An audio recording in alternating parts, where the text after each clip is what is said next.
Hello and welcome back to All the Way. Thank you guys for tuning in. As usual, I'm just going to jump right in. I'm probably going to title this video Mind, Body, and Soul, but it might change towards the end of the video. That's just what I have written down right now. So I'm going to start off with this week has taught me how to remove the feelings that I have, like of not wanting to do certain things, like get up and pray early at 3 in the morning, or just simple like waiting, being patient. God has taught me how to, not just how to, but He's taught me the importance of why you should remove your own feelings, because our life is not for ourselves, it's for other people. And so sometimes, yeah, we do get caught in our feelings, but if we just take out the time to remove those feelings, we'll reach the blessings. Another area He has worked on me was removing any urges or temptations. Um, and that can go into the area of just like when I was fasting this week. It was times where I had this the urge just to eat one little sugary snack, like it wasn't gonna hurt anything, or just the temptation of buying something. Like he was like he would tell me, like, if you really eat this one little thing that you don't think is gonna be major, like you'll miss out on one, being disciplined, two, being able to fully help someone in the full capacity. Because I think I talked about in my other video last week that if I had just forgave when He told me to, I would have been able to pour into the lady who needed my help. So um, when we take out the time to remove our own selfish needs or just anything in general, God will place you in the position where you'll be more disciplined, and He'll be able to elevate you um, in a way that's way quicker than normal. Another area He's taught me, or He's shown me what I need to do, was removing what I don't feel like doing or saying. Like it was times where I had to be bold and I had to stick up for other people, although how they were treated was not towards me. But at times it'll be like, oh, I don't feel like saying that. Like, oh, am I in the position to say that? And God be like, what did I tell you to do? Like, people are waiting for us as the chosen people, as God's people, to get to a place where people needs can be met. Like, He's just waiting for you to be obedient so that someone's prayers can be answered. Like, that's just what I've learned by me speaking up on someone else's behalf. I have it right here. It's saying removing what you don't feel like doing or saying in order to get where people need you to be at, to help them come out. And just by me being bold, just by me speaking up, shifted the atmosphere of no, you cannot treat anyone any way you want to. And you can't. And you can't continue to go on expecting good things to happen to you in return when you're not treating people right. So that was something I learned this week. Another area was that I think it's a part of the first one I just said above it, but some people are waiting for us to get out of our situation so someone else can. Like, you might be depressed, you might be battling with something. Someone's waiting for you to get out of that area so that they know that they can. They're waiting for you to share with them your testimony so that they can know that you have one. Yeah, this week I was testing on all these areas. Honestly, it was a time where my mom, she got the flu, and she wasn't able to pick me up from work, and I got a little bit spoiled, y'all, because I'm used to when I get off of work, she's right there, and I had to catch that AC transit home, and it's getting dark at night, and I'm walking on in the 80s, y'all. Okay, I ain't, where it's well lit and whatnot, and the folk down the street, nah, okay? No, I'm walking in the dark. Barely can see because it's in the dark. Bags in my hands since I ain't bought snacks for the kids, type of stuff. You know what I'm saying? So I'm not just like where I can arm myself easily. Like, nah, I'm in the 80s, okay? And I love the 80s, but sometimes in certain areas I'll be like, oh, like, Lord, come and help me. Okay? When people popping out of bushes and vehicles and all that, you would like to start praying and hope that he answers you quickly. Okay? So not only have I been tested on all these things but I just seen the bigger picture that my life is not my own. Um, and that my feelings can really stop me from getting what I really need. And not just a blessing, not just materialistic things, not just a car and house and money. No, I want more of God. And so, in order for me to receive more of Him, I have to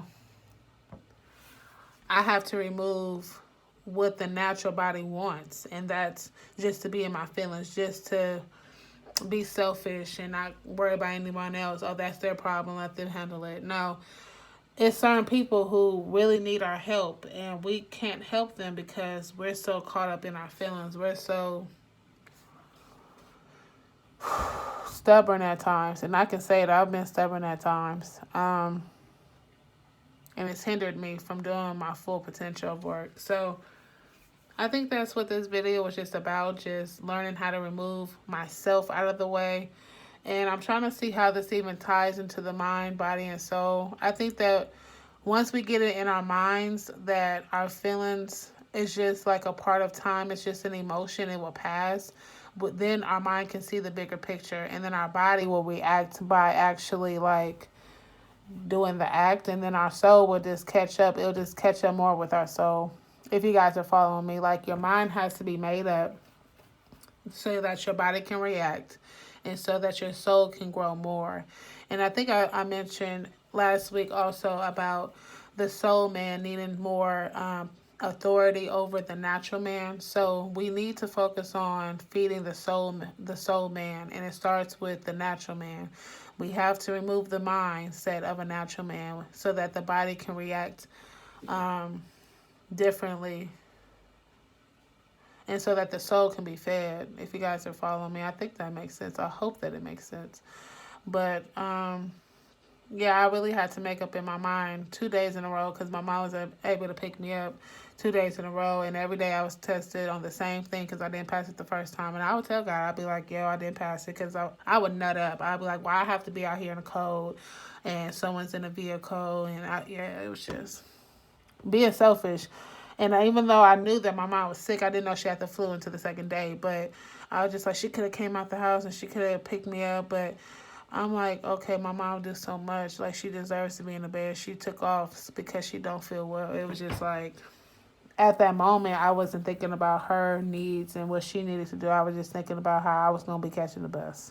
And the bus takes me very close to the house. It's only down the street, like a 7 to 10 minute walk. But when you walk in it, it's like a totally different feeling. I feel like I always have to look over my shoulder, and I shouldn't have to. It's like if we live in the same community, you see me walk in the day, I should know that I'm safe at the night. You understand what I'm saying? Like, it's the same people literally sitting on that porch at 7 o'clock at night because you're on that bus for an hour just to get to 7 stops, okay, just to get down the street.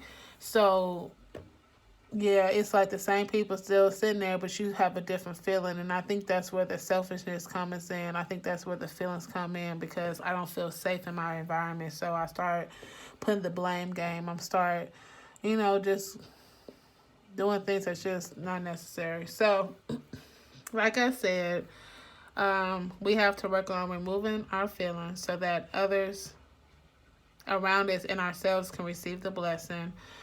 We have to remove urges and temptations. That can be included with fasting, just anything that you have an urge or temptation to do.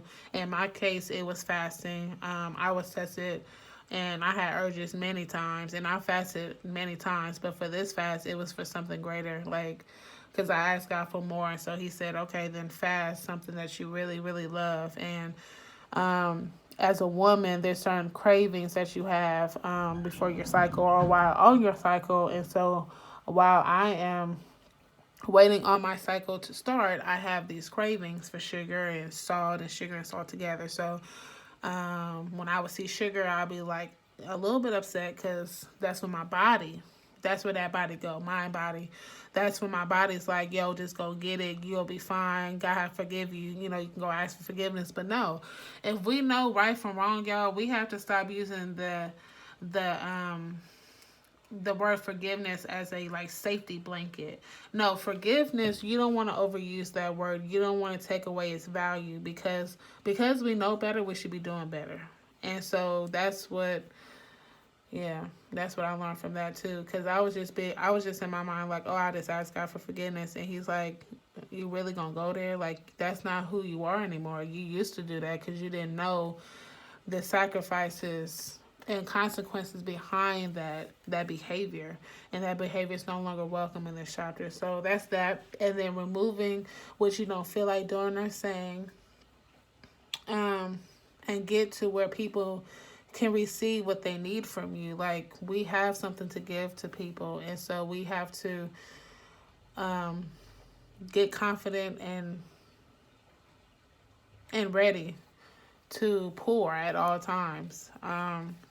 Yeah, like speaking up for people, and getting out of our comfort zones. And it hasn't just been like me being at church and having to talk to my church family. That really was my practice and um, my tutorial ground, because it was teaching me to not be afraid to speak up for people or just speak in general by starting with the church family. And then yeah, some people are waiting for us to get it together so that they know that they can come out of whatever situation they're in. But if we don't put ourselves aside, if I'm telling you, we are not, like, our lives are not our own. It really isn't. To God, we really do belong, because He'll make sure you have the strength. He'll make sure you have the rest. He'll make sure you have the boldness, the words to say. But as long as we get in the way of what He's trying to do, people not gonna never get to see the light who don't even have the same foundation as we do. Some of us, yeah, we grew up in families and we never went to church, but God still speaks to us. That's a blessing. He don't speak to everybody. So if He's speaking to you, please move yourself out the way. And like I said, I'm still working on that daily. But that was just something I want to share with you guys. So I hope that you guys enjoyed this video. Stay tuned into next week. I apologize if my energy was less energetic. I just got home from work, but I would not make that excuse as to why I was feeling this way. But, yeah, all I can do is that I want to do better, and I want to strive to do better and continue to work on myself, and I hope that it inspires you to do the same. So, like I said, next week I'll see you guys, and thank you guys for watching all the way.